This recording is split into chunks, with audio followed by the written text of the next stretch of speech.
So I have a lot of like very much punk rock themes. And so my Sure. theme of my album cover, it was Rise from Ashes. And it was an airbrush cover of me as Uncle Sam with the rock and roll guitar on top of like the fucking state capitol, like down with the system.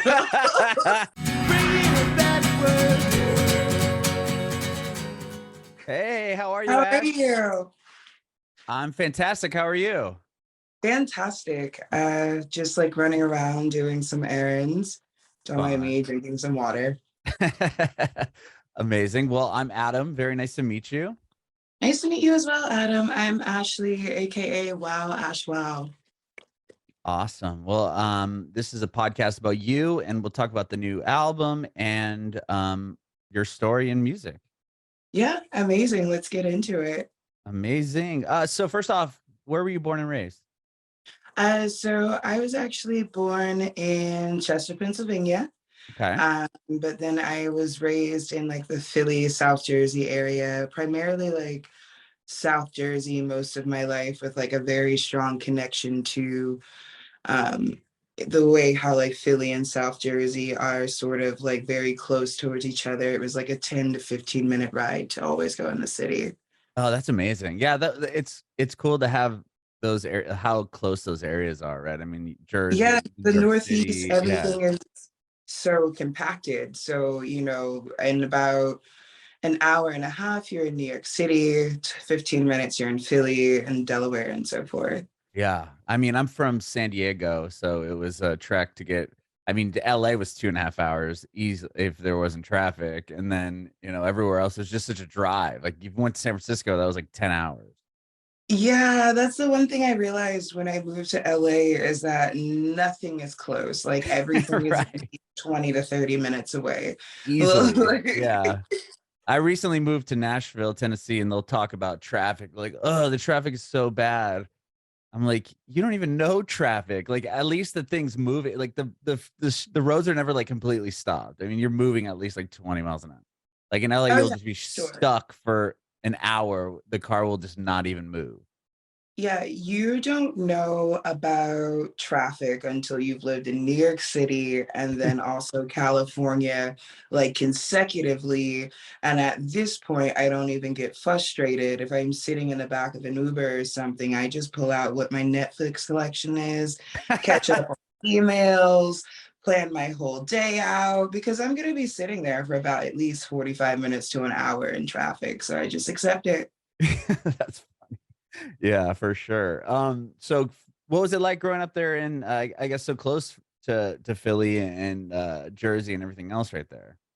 Yeah, it was really it was interesting because I grew up in a very rural area. So I call it the land of trees. I woke up and I looked across my front yard and it was about maybe 5 acres of just like pine trees with, Wow. deer and stuff just trampling through it and deer hanging out on like our backyard and the picnic table. And then, whereas there's such a juxtaposition that 10 minutes across the way and I'm in Philadelphia and it's literally like so much culture and like my mom taking me to a lot of like museums to understand just like what everything is in terms of art and music and culture and all of those good things. So I kind of had the best of both worlds, so to speak. And That's that is amazing. my garbage guy going by. If you hear Oh, that all on the good. side. So, The you beauty know, of Zoom and the internet. It's all good. I can't even hear them. perfect. Yeah. And what about how did you get into music? How Like did I at a get into music? yeah, do you come from a musical household at all, or is that something an artistic household? Yeah, so how I got into music, I don't know if you can hear me or not because the garbage person is like losing it in the background, but Oh, I can hear you. okay, I can wonderful. vaguely hear or like kind of hear the like beep, Yeah, no, but Zoom is really. like really, really good in filtering out that background noise because to me it sounds like a symphony going on in the background. But Yeah, Zoom uh, has an incredible like compressor and a gate on it that's just like shuts all it out somehow. shout out to Zoom on apologetic promo. So yeah, I my whole family has been into music. Like I have my grandfather was a drummer. He used to actually drum for Elvis Presley when he first got started.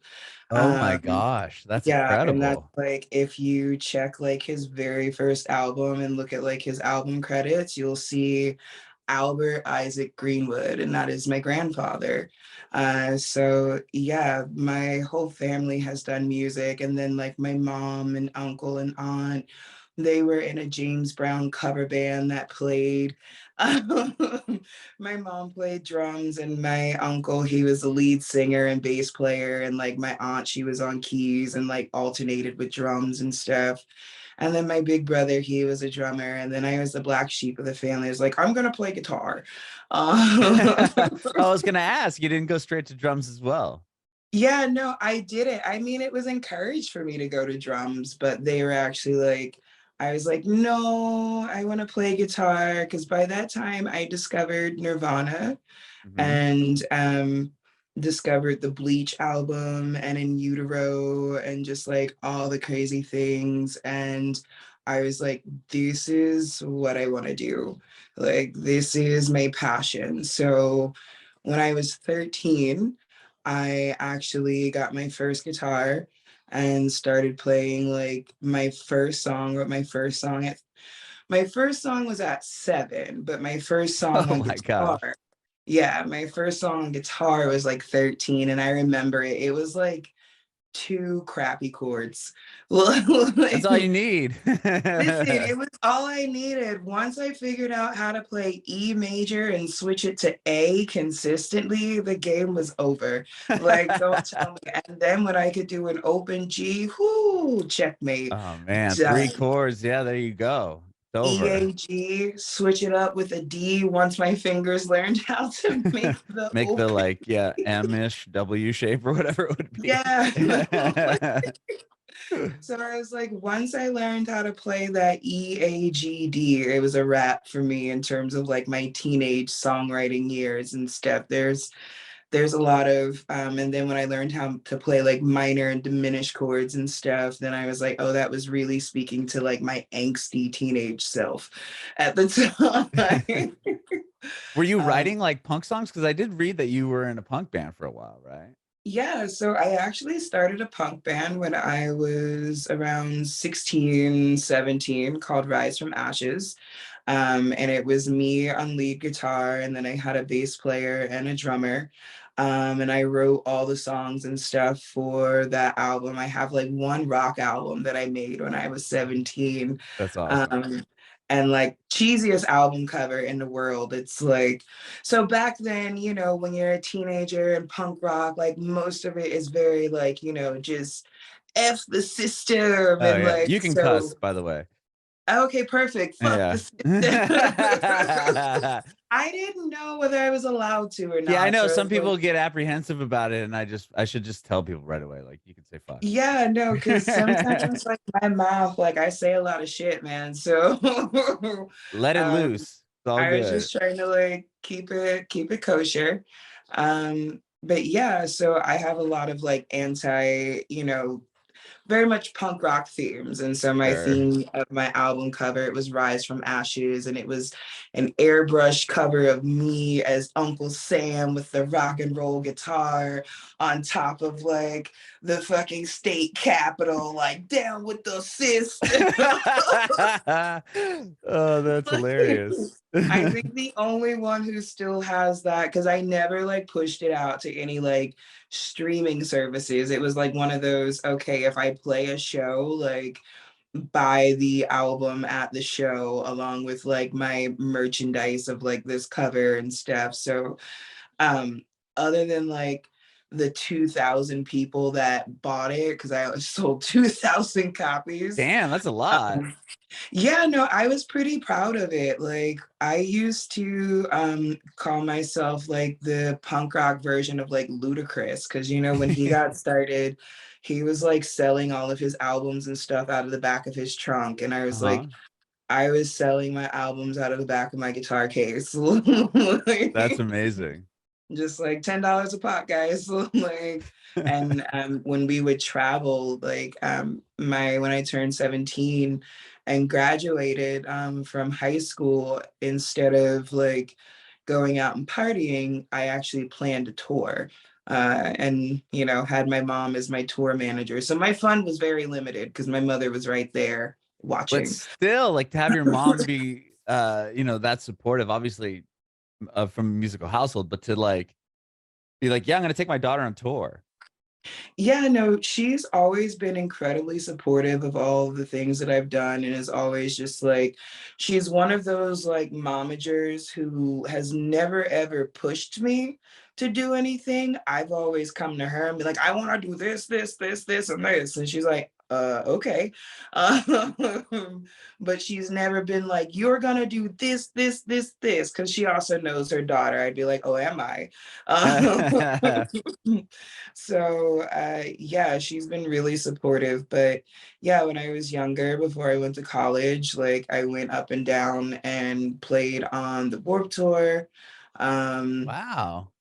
yeah, no, played on the Warped Tour. I opened up for Mark Ramone at this like big like tattoo festival and stuff. I actually recorded the rock album with Steve Albini, which was like one of my biggest goals because obviously like I am very, very much influenced by Nirvana and like the Uh-huh. writing of Kurt Cobain. And so one of the things I looked at is like where they recorded it and saw that it was electrical out in Chicago with Steve. And I said, okay, I want to record with this man one day. And then I put together that album, um, sent out an email to his team. He was like, I have time for you on July 15th to meet to discuss the possibility of me recording you. But I mean, to have him even respond, right? I mean, that's Yeah, no, it was huge to unbelievable. have him like respond. He was like, I'm very interested in your project. Let's meet so I can hear your demos first. There's no guarantee. He's like on July 15th. And I was like, well, that's my birthday. And he's like, so I got July 15th. I thought he was gonna be like, take it or leave it. Yeah, no, he was like, I got July 15th or July 15th. Yeah. So yeah, no, I definitely I skipped. That was my 18th birthday. I like skipped the party and went out to Chicago and met with him and like it was me, my mom, my big brother, and then Steve, and he's the coolest freaking dude ever. Like, absolutely, just the chillest guy, super respectable. Went out there, met with him. He heard my stuff, and he was like, "Listen, you can work with like one of my other engineers, and we can get you recorded like this weekend." Or if you wait, I have time in October in my schedule to work with you on this album and do it myself. And I was like, see you in October, sir. Right. Oh my gosh. Yeah, so I went out there and it was 3 days. I did all the instruments the first day. It was me and my brother. So I tracked all the bass myself, tracked all the guitar parts myself. And then the third day did all the vocals and everything like that and backing vocals. And then on the fifth day, his drummer from his punk rock band, Big Black, actually owns a mastering house out there. And so he mastered the album on the third day. But the Wow. cool Did your thing, brother play drums on it? yeah, no, my brother played drums on it, That's and then amazing. I did the guitar and all the bass parts and like just all instruments that weren't drums because I can't play the Yeah, but drum. yeah, to have him come up and do it too, that's so cool. Yeah, no, it's really cool, and he's a super talented drummer, and that was a very just like um even though that sort of phase of music and everything that I've done has it's not necessarily phased out of my life, but it's turned into something else. Like that whole moment was a really great memory and great experience. And honestly, my first experience is sort of working with people on like a major level as Hmm. opposed to just like going to like Joey's basement and Right. record. Using a 4 track or something to record. Exactly. Like the whole entire album was actually done on analog. So it was done on like a 2 inch because I really wanted just like that old school 70s vibe and feel and aesthetic. And like there's just certain things that you can't capture on like Ableton or Pro Tools or Logic Mhm. that you can capture on like a 2 inch analog tape. So yeah, that was a really, really cool experience to like create an album that way. And like I really had to play my parts, man. Like, Oh yeah. yeah, I mean, like it's not cheap to keep doing the tape. no, no. And that's why by the time I got out there in October, I was rehearsed like a motherfucker. Like because it was being funded by my mom and she was like, listen, what you won't do is go out here and screw around because that costs money. Right. So she's like, I'm gonna need you to make sure you practice, baby, before you go out there and play with these people's time. Like, That's amazing. I mean, that's so cool that not only your mom funds it, I mean, just the whole kind of experience you had. Was that the album that you were selling out of your guitar case for $10? yeah, that was the Okay. album that I was selling out of the guitar case for like $10. And then you're actually the first and only person that will besides everybody else that listens to this podcast. I'm like, you're the only person, nobody else tell. But I also made a Christmas album during that time, a rock and roll Christmas album. Sold about 1,000 copies of those and gave all the proceeds to the Ronald McDonald's like children's charity house. Wow. Because I like just don't do Christmas music in general. I think that all of it's very cheesy, Hmm. but I also wanted to like raise money for this charity in like a really, really cool way. And I was like, I guess I'll do like I'll do like this rock and roll version. I'll turn into like the Trans-Siberian Orchestra in this bitch and like make all these like Christmas songs. And yeah, literally went around to like local pizza shops and local shop owners and like set up little like mini display sections there and like wrote out what it's for and would come back at the end of the week and there'd be like maybe 1 or 2 copies left out of the 10 that I had there, like, and so much so that like the other day I was on Amazon and for some reason I just like I put my name in there and the Christmas album is for sale on Amazon somewhere in China. Shit you not. I don't know how my Christmas album that I sold at local pizza shops is somewhere in China, but the bitch is somewhere in I'm coming. China. I'm gonna buy it after I get off this podcast. Like, it's somewhere in China, and it's me in like a very comfy Christmas sweater with my fucking guitar that I called Excalibur, and it's just like and like just a bang to the gods. Like half my face is covered in true emo style. You can only see a slither of Your eye. eye. Yeah. Oh man. Yeah, and they're selling it for $7.99 plus $4.95 for the Oh, shipping. I got that. Like, how the fuck did y'all even get this? And why uh, is it in China? that's so good. That's the part that makes me crack the fuck up. I'm like, why is it in China though? Like, how did it get there? Your music Like, made it all the way to China, and it's so popular that they are selling it online. They're like, "Oh, this is gonna make a few bucks." but it's but it's just like who out of those 1,000 people are like, yeah, I'm gonna send this over to Jen. Some buyer in China really fucks with this Christmas album of this person who, and it's not even like my stage name. It was just like literally under like my regular ass government name, Ashley Greenwood. Oh my gosh, that's so funny.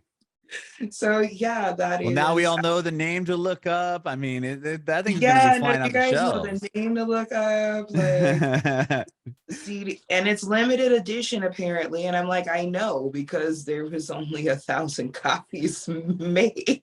Yeah. So it'll be a collector's item one day if you can grab it. I'm going to. Like I said, I'm gonna buy it right after this call. That's so Amazing. funny. So how long did you because obviously your sound has changed.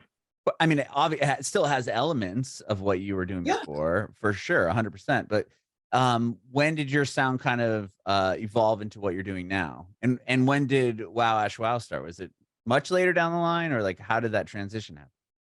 Yeah, so the transition into the music that I am doing now has been a very interesting journey. Definitely started when I went to college in New York City. I went to New School University. Oh, you Um, did. That's a yeah, I wanted to and go there when I was in high school. I wanted to go there for like their editing and film product like classes. yeah, and then I'm like, one damn, of I can the afford this, or get there from San Diego. well, I was lucky enough to get like scholarships and like grants and stuff like That's that. amazing. And like I when I was looking for schools, I was very adamant on I wanted a school that didn't focus on like sororities and fraternities and sports because you know there are some colleges that are like we're a sports school and like Right. fuck the arts. Yeah, that's what I thought was cool about it too. So, and that's, you know, honestly why I like picked it is because they're like, we're very focused on like the arts and education. And they're like, we don't even have fraternities or sororities or sports. What are sports? And I was like, oh, this place is perfect for me. Like, this is great. So I applied early admission. By that time, when you had to like get in, you had to send in like a portfolio of your work. And I was like, well, I recorded here, I'm on tour, I'm doing this, I'm doing that. And they're like, oh, okay. So you are just a like you're already doing it. You're a fully working artist. And this is essentially come on in. Like, and plus, Oh, you that's know, cool. Yeah. it helped that I had like the 3.9 GPA, but And you had a Christmas album. and Just I didn't mention that kidding. to them. In fact, I haven't mentioned that Christmas album until this interview right now. And I Adam, you're love it. making me regret that. I'm sorry. I won't bring it up again.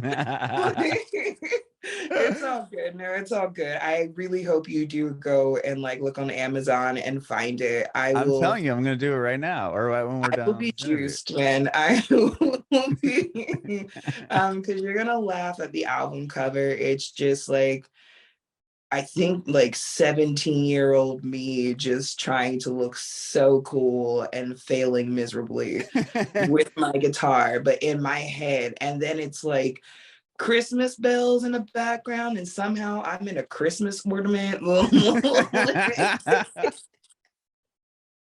It's fucking terrible, man. That's awesome. But it may be the greatest thing that it may be one of my greatest works yet that I ever made. Yeah, And I maybe it'll be literally like a new recorded it in like Mariah some Carey. guy's basement. Like it was like a Joey's basement situation, 4-track recorder, like Tascam situation, the whole shitty shebang bang independent works. Oh, that's so funny.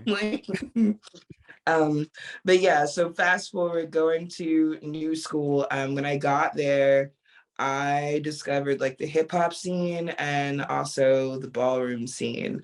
I remember I went to a battle and saw Joey Badass perform for the first time and was like, holy shit.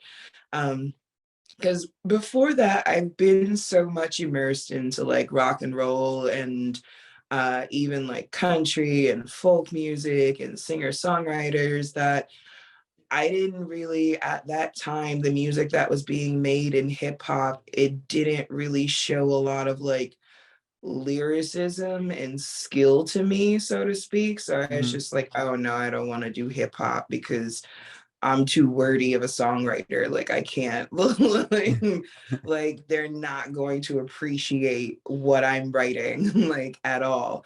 Uh-huh. Um and then I saw like Joey Badass perform and just all these amazing, just like brilliant lyricists in New York. It said, oh wait, it can be done. They're doing it and brilliantly. Okay, I'm doing this now. Like, okay, I rap now.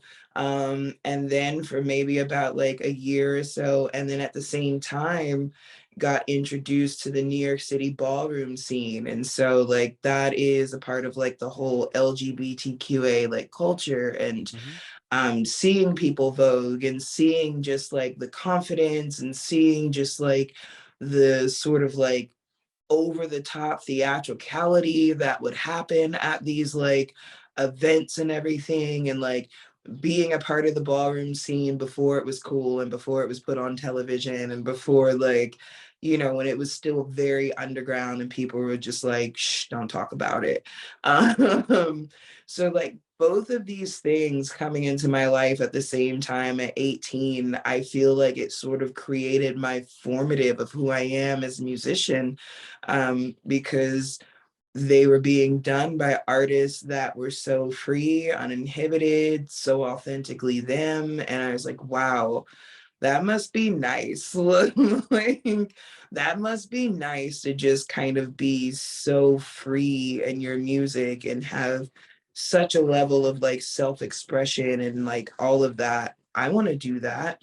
Um, so yeah, I just for a year and a half went to like nonstop battles and just watched and observed because I was not ready to go up and freestyle against any. I was like, oh no, like can't do that because I'm like, I'm still giving you like 1990s, like I go in the car, I drive real far.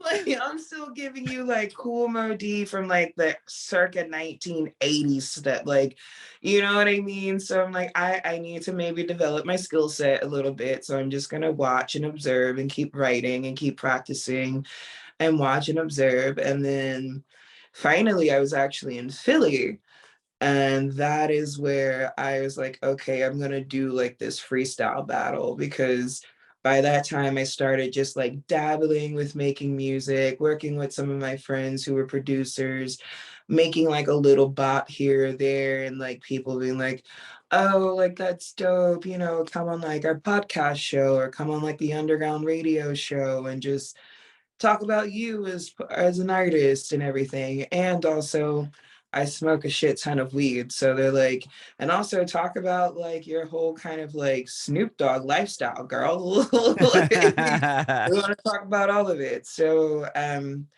yeah, I went there and they're like, oh, by the way, we're gonna have like a ladies freestyle battle, like ladies first thing. And I was like, oh, okay, yeah, like girl power, like I'm all about it. Um, and then I got there to the radio station and they said, oh, all the women dropped out. So it's just a regular like male freestyle battle with like our Philly greats. And I was like, when I tell you, Adam, how my whole like my eyeballs, heart, and everything dropped to my asshole because I said, oh, you've got to be fucking kidding me. So, and they're like, oh, you can come back another time or whatever. And there was one guy that in the background, he was like, oh, she's scared. And in my head, I went, no, I'm not. Like, no, oh, it's on, bitch. Like, let's go then. So I was like, oh no, I'm fine. I can go.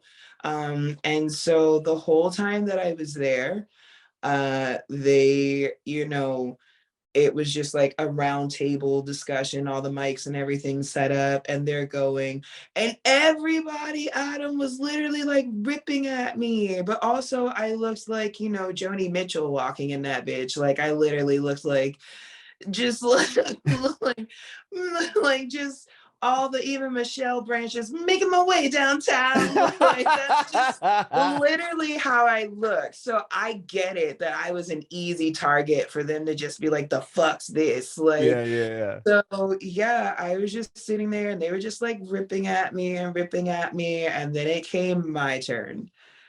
And I was like, all right, line them up. yeah. And Line them up. then literally went one by one by one by one. And by the time I got finished, they were like, they reminded me of that meme where people were just like, oh, and like screaming and stuff. And like that is how I built like my name and my respect in Philly as an artist, from like that one freestyle show, and then just starting to work with like amazing Philly like hip hop artists and being able to connect with a producer. His name is Bear, who's worked with like Jay-Z and STS Gold and Jay Dilla and just like all these like greats. And he helped me to like truly write my first like hip hop song and everything like that. And yeah, it just started from there. And I worked on that for maybe about a good like year and a half to 2 years while I was in Philly. But in the meantime, oddly enough, the creative things that I was doing on social media and also consuming a lot of the cannabis plant while doing it was getting me noticed by companies out here in California.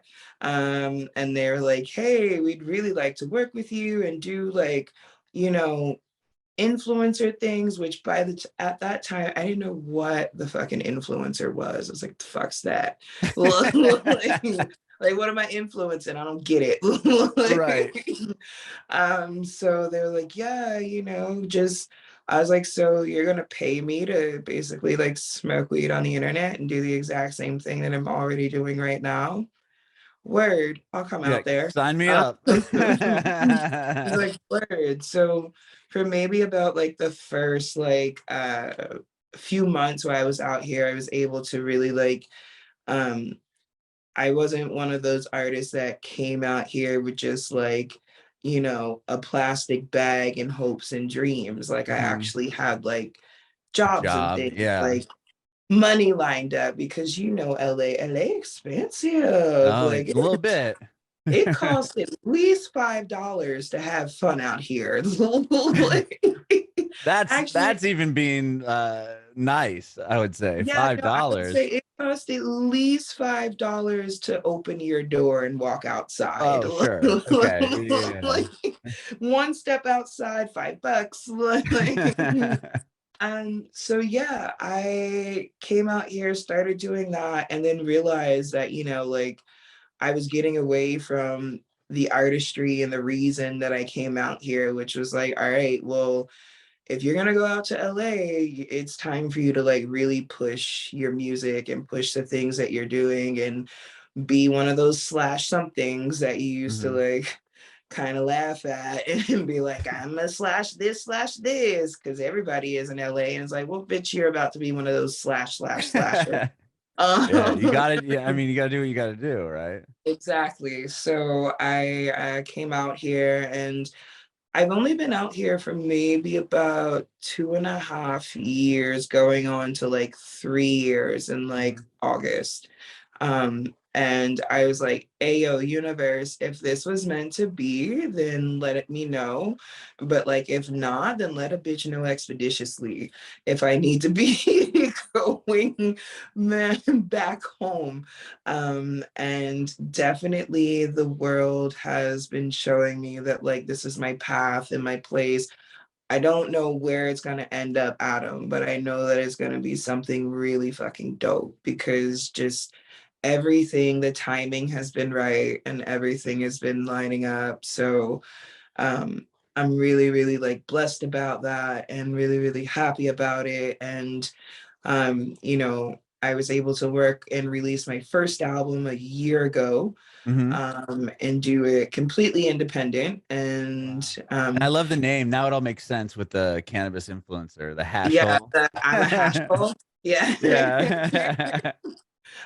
Yeah, because that I just if you have gotten anything from me, is that sarcasm is my love language, and I just will some way somehow find some way to put like just a comedic element into the visual art that I'm creating, or yeah, just even within like a song, whether it be like a clever lyric or something, because life is way too short to be so fucking serious all the time. Mm-hmm. And I spent about like, from age 13 to like 23 writing very sad emo f the system type songs, and I'm just like, that's, they got it, they get the point. It's Mm-hmm. time to write something else now. Like, I just want to write shit that makes you like stomp your feet and feel good, and like you get in the car and you go on a long ass drive, and like this is what you put on with your girls and sing it really badly off key as you like, you know what I'm talking about. Like everyone's just driving down the highway singing badly off key to my song. Like that's the goal. Yeah. Like, so yeah, that is where I am now. It took a bit to sort of really hone in my sound. Like my first album was kind of an experimentation of all over the place. It was okay, you have rock, then there's pop, then there's hip hop, then there's funk, then there's jazz, and there's this. And Mm-hmm. those are all elements and all genres and things that I love and, are very important to me in terms of like creation and writing. But there was never like an amalgamation of like all of that to cultivate it into a sound that was like me. Mm-hmm. And that's why I'm excited about this second album, The Algorithm, that's coming out on July 7th, is because finally I have written a body of work and created, like, after all those years of like the punk rock, the freestyle scenes, the ballroom scenes, just literally everything has gotten and went, and I went, "Pah," like, and created, this body of work that is true to me. And I'm excited about it because I'm like, this is the first time that I'm like, okay, this is my sound. Mm-hmm. It's not, oh, it's a sound of this, it's a sound of that. Like, and they're like, how do you classify your sound? I'm like, I don't really, like, I sound Yeah. like me. That's the best thing to say. I mean, that's the best thing to be, right? I mean, just do Yeah, yourself. like I've always tried to say, well, oh, I don't sound like her. Oh, I don't sound like her. And I'm like, or I don't sound like this person. And I'm like, you know what? That's okay. I sound like me. And Mm-hmm. once as an artist, you fully accept that and embrace that. That's where the magic happens, Adam. Like that's really where like the true like artistry, because now you get to have fun and Mm-hmm. create and do the shit that you like to do and make the things that like bring you joy and happiness and like all of those things. So um that's really like what this second album like reflects and is doing. And I'm grateful that I connected with like a producer that really really brought that out of me, because I, for the longest time, like when you work for so long, you're like, oh, okay, I have it down. This is how I'm going to do it. And then when you find someone that challenges you and goes, oh, yeah, well, what if you tried it like this? Mm. And then you're like, no, that's too hard. And they're like, okay, cool story. But what if you tried it like this? And I'm like, okay, I'll try it like that. That's actually pretty fucking cool. Okay, I'm Yeah. glad I tried it like that. So yeah, the producer I worked with, his name is Sam J. Garfield, and he's been out here in LA for quite some time, and he has just been very, very integral in like helping me to find my sound and like what that actually sounds like. And but also really, really paying close attention and homage to the things that I've done in the past and done before, and just pulling it all together. And like, yeah. That's really cool. I did read that you said kind of on the first album that you put out, you were kind of I mean, it sounds like obviously now you kind of gained your footing, you know your sound. That's what you were just saying. But like in the first album, you were kind of trying to cater more to the algorithm, right? I mean, with Yeah, the songs you were making, like trying to cater it more towards TikTok or Instagram Reels or whatever was happening at the time. And then yeah. this time around, you call it the algorithm, but it sounds like you're going the opposite direction of playing Yeah, to it. and I don't know if you had a chance to take a look at the album cover that is created, I do. I because have it right here. yeah, so it's like Like you're Wow, like half a machine, kind of. yeah, half Yeah. machine, half human. So that cover came from a dream that I had, Oh wow. and yeah, I like dreamt that I was doing a photo shoot and that that was the outfit that I was wearing. And then I went to like my creative team and said, guys, all right, hear me out. like, like, listen, like, we're gonna do it like this. And I was like, half human, half machine, and go. like, and then that comes the album cover. But yeah, with the first album, I remember in a lot of the writing sessions that I would make the comment like, oh, this is gonna be great. Like the girls are gonna eat this up on Insta, or oh, this is Mhm. gonna be such a song, great for freaking TikTok. And like I said a lot of those things during my writing sessions in the first album. And like when I think back on it, especially when I listen to that album and think about my headspace during certain songs of those that I was writing, I was like, ew. Um, ew, like, dude, why are you writing for apps that are essentially comprised of zeros and ones? If you think about like the whole, like, if you break down like the basic structure of it and break it down to like binary code, like, Mhm. girl, you are trying to put soul into something that is zeros and ones. What are you doing? Like,